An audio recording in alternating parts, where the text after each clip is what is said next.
This is the last time you are going to see these bookshelves and these books.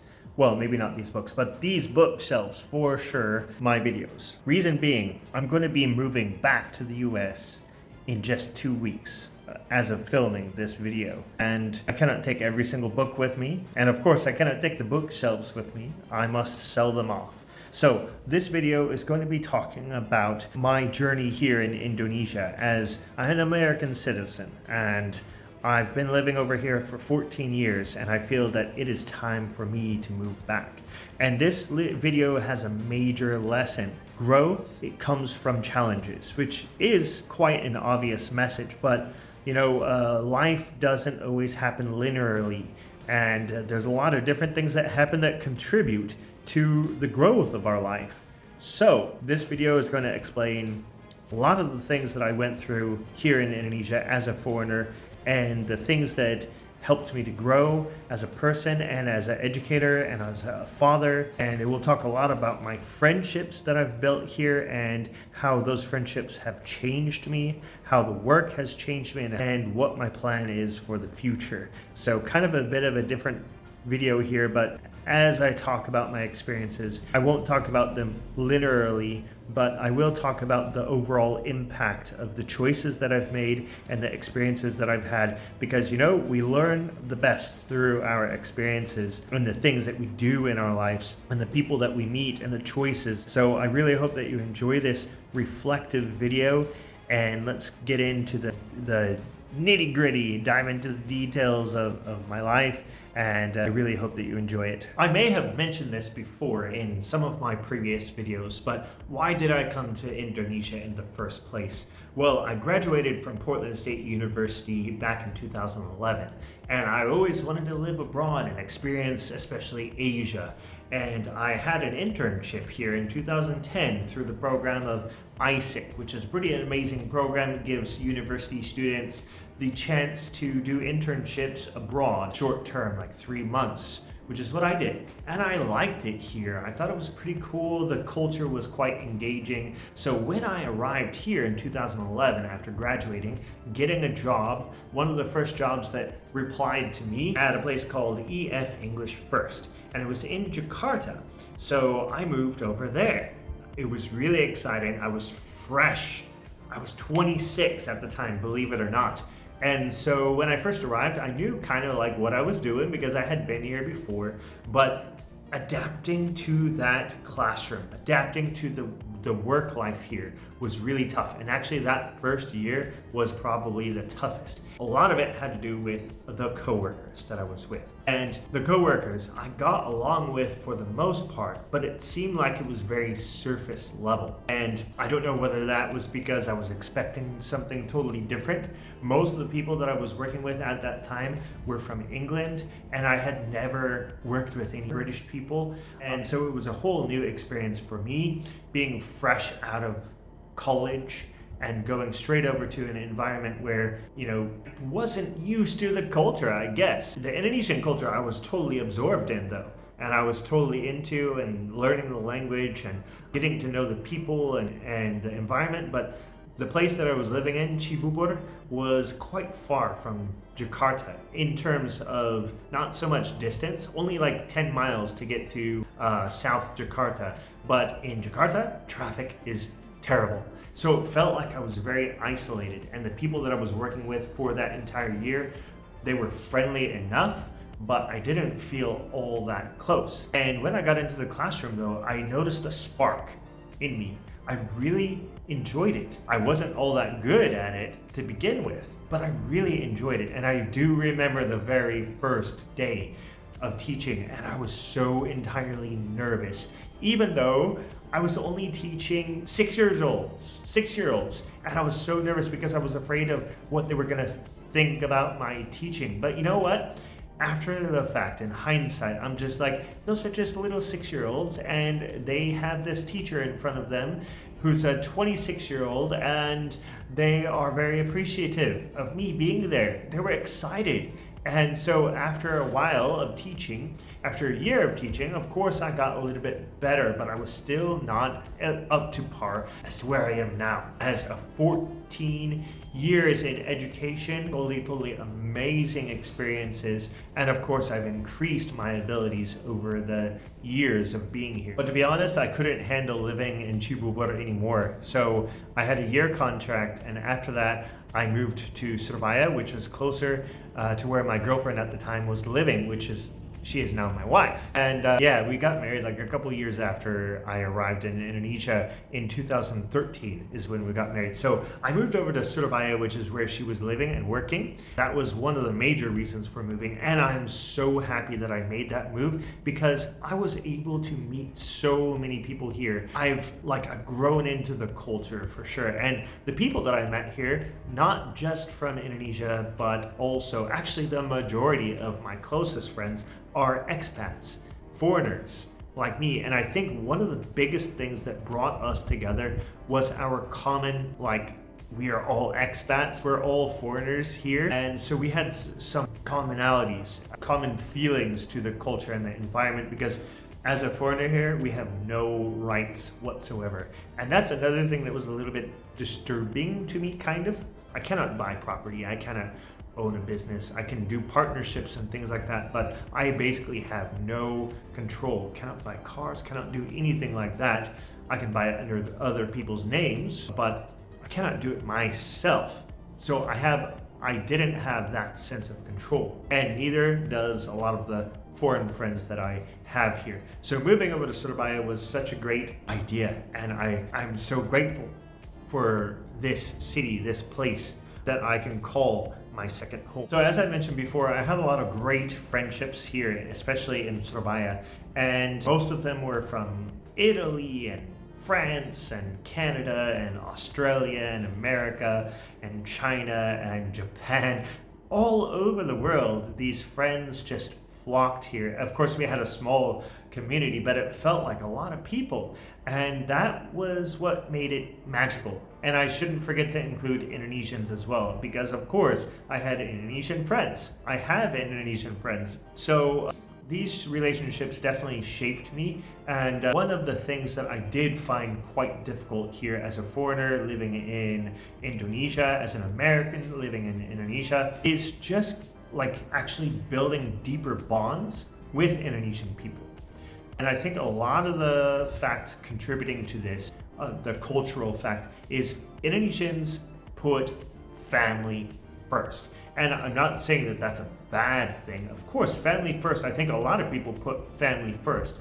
But Indonesians prioritize family so much that I feel that, I'm not saying that this is 100% because it's not 100% for every single person, but I feel that they forget about their friends. So some Indonesian friends that I had, yeah, we would meet, but maybe it would be once a year or once even every couple of years. And these are people that I genuinely enjoyed being around. So there was nothing wrong with them, and there was nothing wrong with me.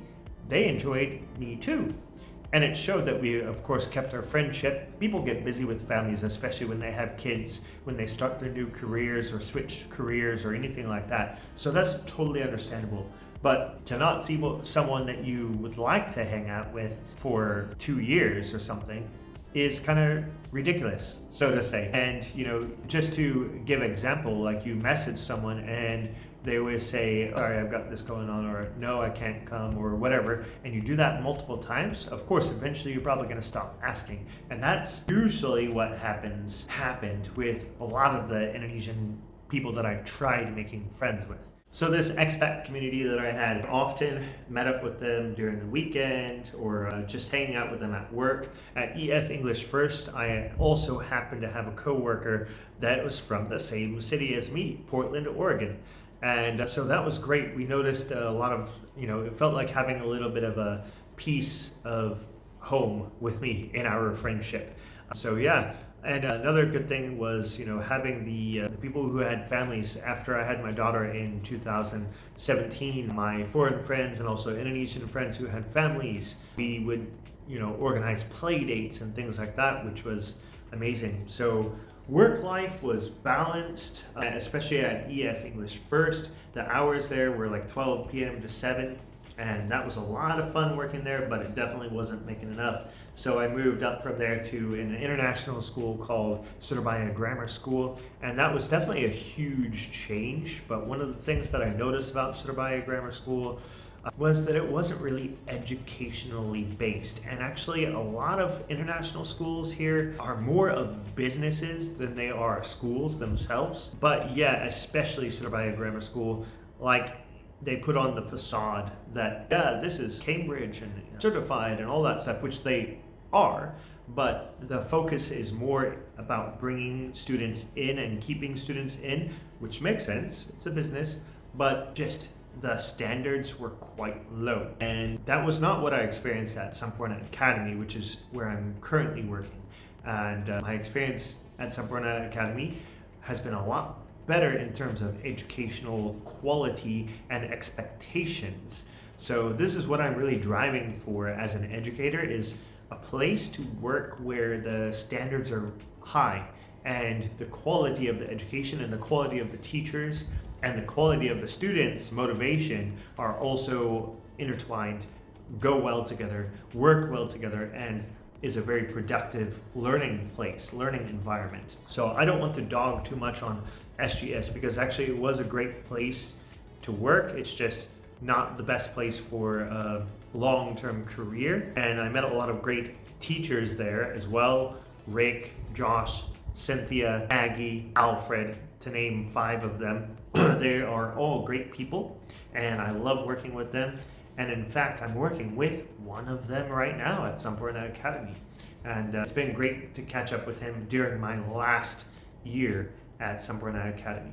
And earlier I was speaking quite in generalities in terms of like things that I did with my expat friends.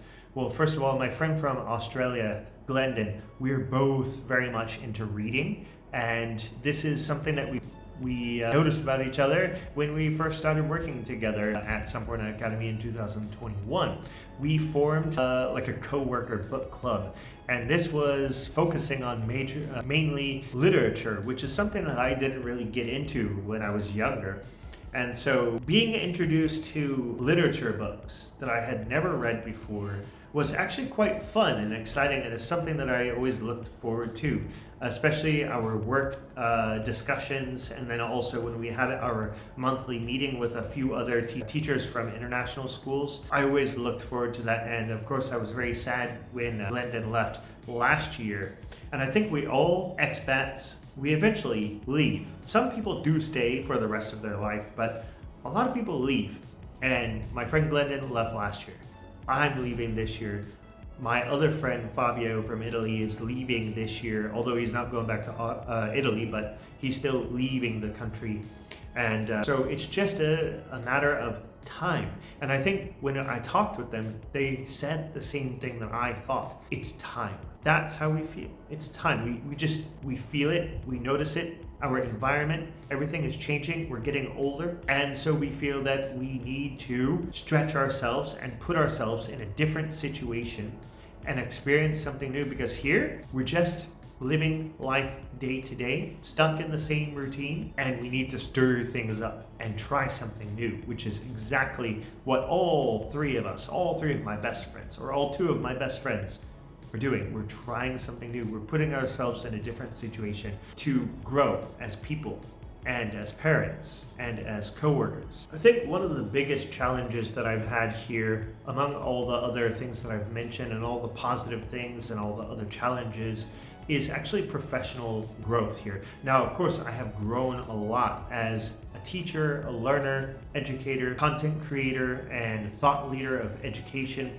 I've grown a whole lot, but I feel like I've reached this plateau and I need to push myself beyond that.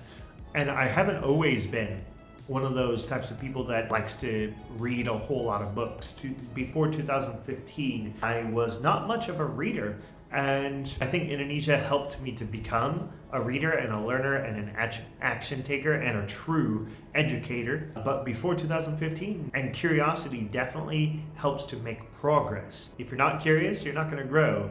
And so, yeah, 2015 was a major game changer because I started BookMattic, I started reading a lot of books, I started reviewing, and then eventually launched YouTube channel and my 6 principles of lifelong learning online course, which is not active anymore, but it is something that I did here. And I feel that moving back to the US is going to make a major change because in the US, we all speak the same language. We all have the same culture. Similar cultures. Yes, we're all a little bit different, but here I cannot grow as much. And I need to challenge myself and put myself out there into the United States. Take what I've learned here, take my experiences and my passion and my love for learning and bring it over there to the US and introduce it to people that have not been introduced to the love. I can tell you this, if it weren't for Indonesia though, I probably wouldn't have got into books. Although, maybe, who knows, in an alternate universe, maybe I did, or alternate dimension, maybe I did get into reading and learning and growing as an educator. But who knows? I don't think I would have though. And so I am deeply grateful for Indonesia, the culture here, the people here, my wife, who has encouraged me, who has always been there for me, and all the friends that I've made over the years, and the educational opportunities, especially at Sampurna Academy. The last 4 years have been tough, have been vigorous and intensive. When I first started at Sampurna Academy, the principal asked me to get my Master of Education, and therefore I did. I went and I got it. And this took up a lot of time and energy. But it was all worth it in the end because now I've got that master's degree and it really helps out a whole lot up here. I know educational theory and I've put it into practice in the classroom. I've turned knowledge into action and now I'm taking that over to the US and going to make a huge difference in my life and other people's lives that I help. So yeah, there we go. So some of the core lessons that I've learned while living in Indonesia is party lifestyle is not going to do you any good. I know that I didn't talk about it earlier in this video, but I did make a very long form, I would say mini book, about 6,500 words long, on my newsletter, Learning to Learn Well, where I go into maybe a little bit more depth than this video does and probably talks about a few different things. But I realized that every time you stay up late, whether that's partying or playing video games or whatever it may be, it takes away energy from the next day. And sometimes you even waste an entire day's worth of productivity or quality time with your family or friends. That's number one. Number two is prioritizing time and energy, prioritizing your priorities. Number one should be family, although do make time for your friends for sure. And prioritizing your long-term growth. That right there is definitely another lesson I've learned living here in Indonesia, because we don't have forever. Time keeps on ticking and our lives, we keep on getting older. So you have to prioritize and make sure that you have a plan for the future and that you are going to be set well for the future. Also, avoid burnout by not working all the time. Make sure that you leave space. And if you are a solopreneur, you have to, you might need to get help. Don't be afraid to get help. And also, location matters because, here in Indonesia, it's not the best place to try to start a business based on education in English, unless you're teaching English. But like personal development and things like that, unless it's in Indonesian. So yeah, it's not the best place. So location really matters depending on the business that you're doing. You really have to consider that, and I think that's going to be really helpful for me to be back in the US. Woo! And definitely your growth, it does not happen when things stay the same all the time, when it's stagnant. Growth happens when you challenge yourself. So if you ever feel like you are in a stagnant situation, look for things to challenge yourself, whether it's a hobby or whether it's a new career or just the way that you change up your day. Whatever it may be, look for those things to help you grow. And when I think back in this journey, Each major step has helped me to progress in my career as a person. Although it may be challenging, it may feel uncomfortable, each step I took has improved my life. From EF to Surabaya Grammar School to Sampurna Academy, and now making another major life change back to America. It's going to be a challenge, but it's going to be exciting. And on the other side of that tunnel is brightness. The hardest part of leaving Indonesia is leaving everything behind that I've built in the past 14 years. But most importantly, I've got my experience, I've got my memory, and all of that I can bring with me. Even the books here, like I may not be bringing every single book with me. I will be bringing the most important ones, but some of them I will be putting in storage and maybe grabbing later if I can. Those physical objects are not what really matters. What truly matters is the relationships that I've built, the experiences that I've had. I will miss living here, but I'm also looking forward to what America will bring and what I can bring to America. What part of Indonesia will come with me, and the friendships that I've made will come with me. The co-workers, the work experience, all of those things. My students, they will stay up here as well. I will remember them, and I hope they remember me. Students who are watching this right now, I hope that my message goes out to you. Everyone who's watching now, I hope that you learned a whole lot from this video. I'd love to hear from you all. What challenges have you recently faced or faced in the past that you have overcome? And maybe certain situations where you felt like you were stagnating and you needed to have a challenge. So you put yourself in challenges. Please do share in the comments so that we can have a conversation about this wonderful topic. And any of your thoughts that you might have about my journey, please do share them with me if you get the chance. If you have any thoughts or anything like that, I would love to hear from you. So yeah, remember to put yourself in the situation where you're going to grow. Do not stagnate. Challenge yourself, because that's where growth comes from. All right, see you in the next video.